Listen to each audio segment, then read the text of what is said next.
ان ریاستوں کے حکمرانوں نے عوامی بغاوتوں اور شورشوں کے نتیجے میں راہ فرار اختیار کی، کیونکہ خاص طور پر ان ریاستوں میں عوام نے ظالم حکمرانوں کے خلاف، مطلق العنان حکمرانوں کے خلاف اپنا محاذ کھول رکھا تھا، اور انہوں نے باضابطہ بادشاہ کے خلاف، حکمران کے خلاف اپنے غم و غصے کا اظہار کیا اور مختلف اقدامات کرنے لگے۔ ان ریاستوں میں انقلابی حکومتیں قائم کی گئیں کیونکہ بادشاہ یہاں سے فرار ہو چکے تھے، وہاں استباب عامہ کیا گیا اور اسی سے عوام کے اتحاد کی تمنا کا اظہار ہوتا ہے۔ یہاں پر یاد دلا دوں، استباب عامہ یعنی عوام کی رائے لینا، یعنی حکومت کس طرح سے ہونی چاہیے، کس طرز کی حکومت کو رکھنا چاہیے، پارلیمنٹ کی برتری کو کس طرح سے رکھنا چاہیے، یہ تمام مشاورت میں عوام کی رائے لی جاتی ہے، جہاں پر زیادہ تعداد میں اگر میجورٹی، اکثریت عوام اگر تائید کرتی ہے تو اس کے اوپر جو ہے فیصلے لیے جاتے ہیں۔ تو یہ ایک معنی میں جو ہے جمہوریت کی جو ہے شروعات تھی اٹلی میں۔ بہرحال اٹلی میں عوام کے ذریعے استباب عامہ کروایا گیا۔ اٹلی کا موقف قومی مقصد کے لیے نہایت سازگار تھا۔ ٹسکنی کی دارالحکومت فلورنس میں عوامی جلسوں میں جنگ آزادی، وکٹر ایمانوئل دوم کے نعرے لگائے گئے۔ پیٹ ماؤنٹ کے بادشاہ کی ٹسکنی کی فوجی آمریت کی ذمہ داری قبول کرنے کی استدعا کی گئی، حتیٰ کہ کلیسا کے ریاست کے عوام نے کلیسا کی فوجوں کو باہر نکال دیا۔ یاد رہے، کلیسا اس وقت بہت زیادہ طاقتور ہوتا تھا، اس کو انگلش میں چرچ کہہ سکتے ہیں، بہت زیادہ طاقتور ہوتا تھا، اس کی بڑی بڑی زمینیں ہوتی تھیں، اس کی اپنی خود کی فوج بھی ہوتی تھی، یہ بادشاہوں پر بھی اثر انداز ہوتا تھا، یہ پوری طرح سے عوام پر کنٹرول حاصل کیا ہوا تھا۔ بادشاہ بھی ان کے خلاف کوئی کارروائی نہیں کر سکتے تھے۔ اگر کوئی بادشاہ ان کے خلاف کارروائی کرنا چاہتا یا ان کے اوپر تنقید کرتا تو یہ بادشاہوں کو بھی تبدیل کر دیتے، یعنی ان کو جو ہے معزول کر دیتے۔ اس وجہ سے بادشاہ ان کے خلاف، کلیسا کے خلاف کوئی کارروائی کرنے سے گریز کرتے تھے۔ تو ان کی اپنی ایک طاقت تھی، ان کا اپنا ایک غلبہ تھا، ان کا اپنا ایک دبدبہ تھا۔ تو یہاں پر جو ہے کلیسا کی فوجوں کو بھی جو ہے عوام نے اپنی طاقت کے زور سے باہر نکال دیا۔ پیڈمون کے بادشاہ کی ٹسکنی کی فوجی آمریت کی ذمہ داری قبول کی گئی۔ اٹلی اور وکٹر ایمانوئل اول کے ساتھ اتحاد کا مطالبہ کیا گیا۔ اس کے علاوہ نیپلز کی بادشاہت کو بھی اتحاد میں شامل کرنے کی کوشش کی گئی۔ یہ تمام اٹلی کی ریاستیں تھیں، لیکن وہ کوشش ناکام ہو گئی۔ اب اس کی کئی وجوہات تھیں۔ اسی اثنا میں کلیسا کے زیر اقتدار رہنے والی بالگنا اور روماگنا میں وہاں پر بھی جو ہے بغاوتیں ہونے لگی، عوام آوازیں اٹھانے لگی۔ یہاں کی عوام بھی سارڈینیا کے ساتھ اتحاد کی مانگ کرنے لگی۔ ان ریاستوں میں وکٹر ایمانوئل دوم کے نام پر حکومت کرنے کے لیے نمائندوں کو روانہ کیا گیا۔ ابتدا میں نیپولین سوم نے ان انتظامات کی مخالفت کی، لیکن کیون کاور جو قومی مفادات کے حق میں دوبارہ وزیر اعظم بن گیا تھا، نیپولین سوم کی رضامندی حاصل کر لی۔ اب یہاں پر حالات بہت زیادہ نہایت شدت اختیار کر گئے تھے، اس وجہ سے وکٹر ایمانوئل دوم نے باضابطہ کیون کاور کو پھر سے وزیر اعظم کے عہدے کی پیشکش کی، کیونکہ حالات بالکل موزوں نہیں تھے۔ اس وجہ سے کیونکہ کیون کاور بھی اپنے ملک سے پوری طرح سے وابستہ تھا، وہ بھی چاہتا تھا کہ کا اتحاد ہو جائے، اس وجہ سے اس نے ملک کی خاطر پھر سے وزیر اعظم کا عہدہ قبول کر لیا اور اقدامات اس کے لیے کرنے لگا۔ نیپولین سوم کی رضامندی جب حاصل کی گئی، یہ ریاستیں سارڈینیا کے ساتھ متحد ہو گئیں۔ اس سودے بازی میں نائس اور سویو کے علاقوں کو فرانس میں شامل کر دیا گیا، کیونکہ اب یہاں پر نیپولین سوم کی رضامندی حاصل کی گئی تھی۔ نیپولین سوم بھی اس کارروائی کے لیے مثبت جواب دیا تھا، اس وجہ سے جو ہے سفارتی طور پر یہ علاقے فرانس کے حوالے کر دینا پڑا، کیونکہ اتحاد جب ان کے اگریمنٹس ہوئے تھے تو اس میں بھی جو ہے باضابطہ لکھا ہوا تھا، تو اس وجہ سے اس اگریمنٹ کا پاس و لحاظ کرتے ہوئے یہ علاقے باضابطہ فرانس کے حوالے کر دیے گئے۔ اب ہم تیسرے مرحلے کی طرف چلتے ہیں۔ اس مرحلے پر 2 سسلی کی بادشاہتیں سارڈینیا کے ساتھ متحد ہو گئیں۔ یہ کہا گیا کہ اگر کیون کاور اتحاد کے پہلے 2 مرحلوں کا رہنما تھا تو سسلیز کی بادشاہوں کے عوام فرڈیننڈ کی ظالمانہ حکومت کے بعد بہت سارے اعصاب اور علائم کا شکار تھے۔ اس کا بیٹا فرانسس دوم 1859 عیسوی میں تخت نشین ہوا، لیکن بدقسمتی سے اس نے نئے بادشاہ کے تحت بھی نظم و نسق میں کوئی بہتری پیدا نہیں ہو سکی۔ وہ بھی روایتی بادشاہوں کی طرح، وہ بھی روایتی حکمرانوں کی طرح اسی انداز کا اس نے انداز اپنایا تھا اور اسی انداز سے حکومت کیا کرتا تھا۔ وہاں پر بھی عوام کے لیے کوئی زیادہ سہولتیں نہیں رکھی گئی تھیں۔ ان تمام وجوہات کی وجہ سے وہاں پر جو ہے عوام اس بادشاہ سے مطمئن نہیں ہوئی۔ عوام الناس نے شمالی اور وسطی اٹلی کی ریاستوں کی حالیہ تبدیلی سے متاثر ہو کر اپنے حکمرانوں کے خلاف علم بغاوت بلند کر دی، کیونکہ اٹلی کی تمام ریاستیں دیکھ رہی تھی کہ ایک کے بعد دوسری ریاستیں اٹلی کے اتحاد میں شامل ہو رہی ہیں، وہاں کی عوام ظالم حکمرانوں کے خلاف بغاوت کر رہے ہیں اور وہ کامیاب بھی ہو رہے ہیں۔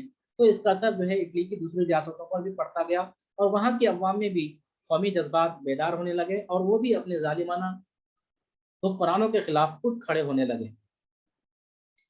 حالات بہت ہی نازک تھے، عوام کی اکثریت ناخواندہ تھی، بہت سی خفیہ تنظیمیں بھی کام کر رہی تھیں۔ وہ خفیہ تنظیمیں باضابطہ بہت سارے محاذ پر کام کر رہی تھی۔ ایک تو ان کا مقصد اٹلی کے اتحاد کو مکمل کرنا تھا، پھر دوسرا ان کا اہم مقصد اٹلی کی عوام میں حب الوطنی کا جذبہ بیدار کرنا تھا، اٹلی کی عوام کو تعلیم یافتہ بنانا تھا، اٹلی کے عوام میں شعور کو بیدار کرنا تھا، تعلیم کو عام کرنا تھا، کلیسا کے اقتدار کو بے دخل کرنا تھا، ظالم بادشاہوں کو تخت و تاج سے بے دخل کرنا تھا، کلیسا کی برتری کو ختم کرنا تھا، سیاست سے مذہب کو الگ کرنا تھا۔ یہ ساری جو ہے خفیہ تنظیموں کی جو ہے باضابطہ ان کے اپنے اصول تھے اور ان کی جو ہے یہ اپنے اچیومنٹس تھے، یہ گولز تھے۔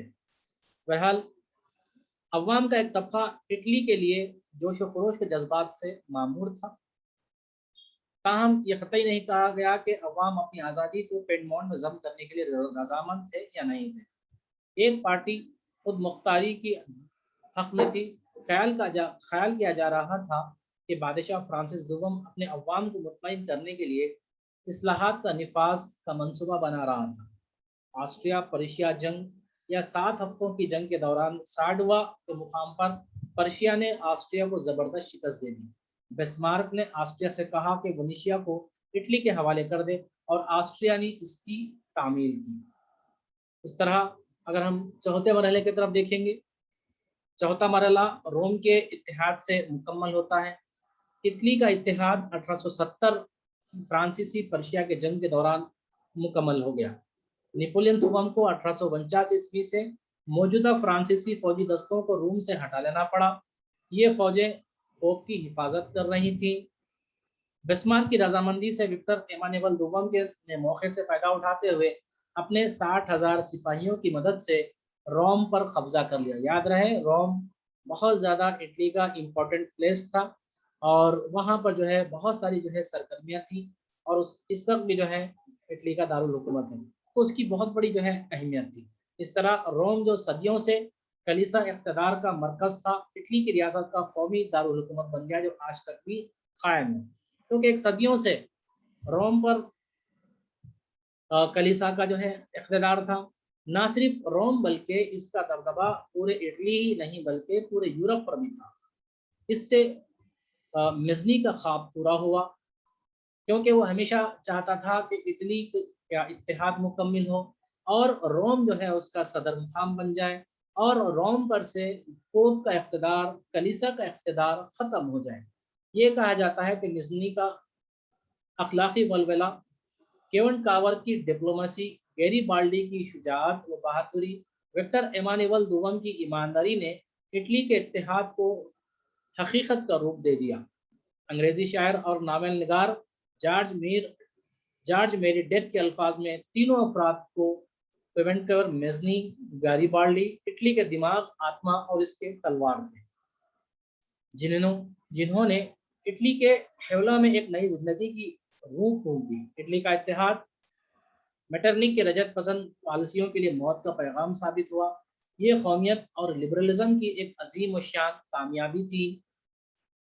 متحدہ اٹلی نے یورپ کے سیاسی معاملات میں ایک نہایت ہی اہم رول ادا کیا۔ ہم جو ہے اٹلی کے اتحاد کی جو 3 زمروں میں ہم نے تقسیم کیا تھا، تو ہم نے جمہوریت پسند اشخاص کے بارے میں آلریڈی ہم پڑھے تھے۔ اگر ہم دوسری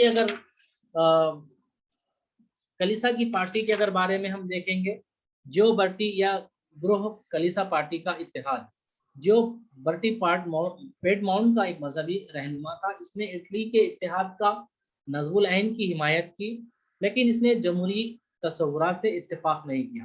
اس کا ماننا تھا کہ عوام میں اقتدار اگر منتقل ہو جائے تو چند نااہل اشخاص وہ اقتدار پر قابض ہو جائیں گے، اور وہ اپنی یعنی اپنے طور پر وہ فیصلہ کریں گے۔ وہ فیصلے غلط بھی ہو سکتے ہیں، اس طرح ملک ترقی کے بجائے پیچھے بھی ہو سکتا ہے۔ اس وجہ سے اس کا ماننا تھا کہ ایک بادشاہی حکومت ہی ملک کی ترقی کی ضامن ہو سکتی ہے، اور ملک کی ایک فوجی طاقت میں اضافہ کر سکتی ہے، ملک کو ترقی میں زبردست کام کر سکتی ہے۔ اس وجہ سے وہ جمہوری تصورات سے بالکل اتفاق نہیں رکھتا تھا۔ اس نے روم کے پوپ کی سرگرمی تمام اطالوی ریاست کے وفاقی قیام کی تجویز پیش کی۔ اس کا ماننا تھا کہ روم کے پوپ کو بڑا مانا جائے، اس کو اقتدار یعنی تمام ریاستوں کی ایک وفاق بنائی جائے، تمام ریاستوں کو نیم خود مختاری دی جائے، لیکن تمام اختیارات اس کا ایک وفاق بنا کر ایک مرکز بنایا جائے، اور وہ مرکز کو وفاق کے تحت رکھا جائے، اور مرکز پر باضابطہ پوپ کی نگرانی میں رکھا جائے۔ یہاں تو مطلب یہ ہوا کہ پوپ کو اعلیٰ اقتدار کے طور پر یہاں پر رکھنے کی اس نے تجویز پیش کی تھی۔ اس تجویز کو دولت مند اور کیتھولک رہنماؤں نے باضابطہ تائید بھی کی۔ در حقیقت ابتدا میں پوپ نے اس تجویز کی خاطر خواہ تائید نہیں کی۔ اس تجویز کی کامیابی پوپ پر منحصر تھی، چونکہ رجت پسند تھا۔ اس نے اپنے موقف کو بچانے کے لیے آسٹریا کی مداخلت کی مانگ کی۔ اطالوی باشندے غیر ملکی مداخلت کے بالکل خلاف تھے۔ وہ نہیں چاہتے تھے کہ دوسرا ملک ان کے پاس آئے اور وہ ان کی مدد کرے، اس لیے انہوں نے جو برٹی گروہ اور اس کی تجویز کو اکثر طور پر مسترد کر دیا۔ اس کے بعد شاہی سارڈینیا کی پارٹی، اٹلی کی سارڈینیا کی پارٹی پیٹ ماؤنٹ اور سارڈینیا کے مقامی بادشاہوں کی تائید کر رہی تھی۔ سارڈینیا ایک خوشحال ریاست تھی، دولت مند اور مثبت طبقات قومیت پسند اور لبرل طرز فکر کے حامل تھے۔ سارڈینیا کے سابق خاندان کے بادشاہ چارلس البرٹ نے لبرل اور جمہوری دستور کو روشناس کروایا۔ اس اقدام سے اسے قومیت پسند اور لبرل حلقوں میں تائید حاصل ہوئی۔ اس نے 1848 میں اٹلی کو غیر ملکی تسلط سے آزاد کرنے کے لیے آسٹریائی فوجوں کے خلاف جنگ کی۔ آسٹریا کے ہاتھوں شکست کھانے کے بعد اپنے بیٹے وکٹر ایمانوئل دوم کے حق میں وہ تخت سے دستبردار ہو گیا۔ اگر ہم وکٹر ایمانوئل دوم کے بارے میں دیکھیں گے تو وکٹر ایمانوئل دوم لبرل خیالات کا حامل تھا۔ اس نے اپنے باپ کی نافذ کردہ دستور کو باقی رکھا۔ اس کی رعایا نے اسے ایماندار بادشاہ کے نام سے موسوم کیا۔ وہ ایک عقل مند اور عملی طرز فکر رکھنے والا بادشاہ تھا۔ اس میں اگر ہم اور ایک نام جوڑتے ہیں، کیونٹ کاور نے اٹلی کے اتحاد میں ایک اہم کردار ادا کیا تھا۔ وہ اپنے بادشاہ وکٹر ایمانوئل دوم کے ساتھ ہمیشہ رہا۔ وہ بادشاہ کے لیے طاقت اور تعاون کا ایک سرچشمہ رہا۔ وہ ایک عملی سیاستدان تھا۔ وہ 1801 میں پیٹ ماؤنٹ کے ایک شریف گھرانے میں پیدا ہوا۔ ایک نوجوان آدمی کی حیثیت سے اس نے انگلینڈ، فرانس اور سوئٹزرلینڈ کا سفر کیا۔ وہ انگریزی ادیبوں کے خیالات سے بے حد متاثر تھا اور لبرل طرز فکر کا حامل بن گیا۔ وہ زراعت اور صنعت و حرفت میں ترقی یافتہ مغربی طریقوں کا قائل بن گیا۔ وہ انگلینڈ کی پارلیمانی طرز کا شرعی تھا۔ اس نے پیٹ ماؤنٹ اور بالآخر سارے اٹلی کو مغربی بنانے کا تہیہ کر لیا۔ اسے یقین ہو گیا کہ فرانس اور انگلینڈ میں چلنے والی ریل گاڑیاں، کارخانے، بینک، تجارتی کاروبار اٹلی کے معاشی خوشحالی کا راستہ ہموار کر سکتے ہیں۔ اسے 1850 عیسوی میں پیٹ ماؤنٹ کے زراعت اور کامرس کے وزیر کی حیثیت سے پہلے مامور کیا گیا۔ اس نے فرانس، انگلینڈ اور بیلجیم سے کئی تجارتی معاہدے کیے اور مغربی یورپ کے آزادانہ تجارتی ممالک سے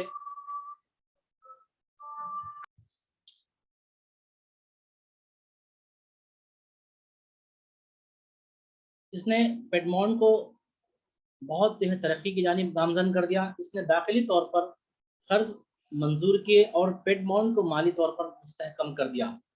ان قرضوں کا کچھ حصہ ریلوے لائن کی تعمیر پر خرچ کیا گیا. اس نے پیڈمونٹ میں سڑکوں اور بندرگاہوں کو بہتر بنایا. ان اقدامات کی وجہ سے زبردست تجارت کو فروغ حاصل ہوا اور پیڈمونٹ کی مالی صورتحال مستحکم ہو گئی.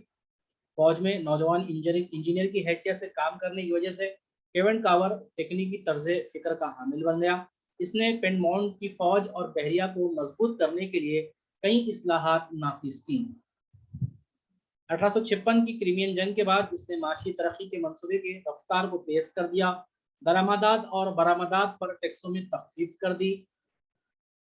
ٹیکس کے بوجھ کو سارے سماج کے طبقات میں تقسیم کر دیا گیا. کیون کاور سیاسی معاملات میں لبرل تھا اور برطانوی پارلیمانی طرز کا شیدائی تھا. ریسارچی منٹو کی ایڈیٹر کی حیثیت سے اس نے سارڈینیا کی قیادت میں اٹلی کے اتحاد کی تائید کی. اس کا دستوری بادشاہت پر یقین تھا. وکٹر ایمانوئل دوون کے وزیر اور وزیر اعظم کی حیثیت سے اس نے اٹلی کے لیے زبردست خدمات انجام دی. وہ نظریاتی اور عملی طور پر ایک جمہوری پسند شخص تھا. اس نے خود کو آزادی و حریت کے فرزند کے نام سے موسوم کیا. اس نے کہا کہ وہ پارلیمنٹ کے اجلاس میں بحث و مباحثہ سے تقویت حاصل کرے گا. وہ ایک عملی سیاستدان تھا. اس کا مزنی کے برعکس خیال تھا کہ اٹلی کا اتحاد غیر ملکی سے حاصل کیا جا سکتا ہے. بہرکیف 1861 میں اس کی وفات ہوئی. اس وقت تک اس نے سیاسی معاہدات اور جنگوں کے ذریعے پیڈمونٹ کی مرکزی حیثیت سے ساتھ اٹلی کی ایک نئی سلطنت قائم کی. کرونیشیا اور روم اس دائرے سے باہر تھے. کیون کاور کو 19ویں صدی کی قومی ریاستوں کا ایک معمار سمجھا جاتا ہے.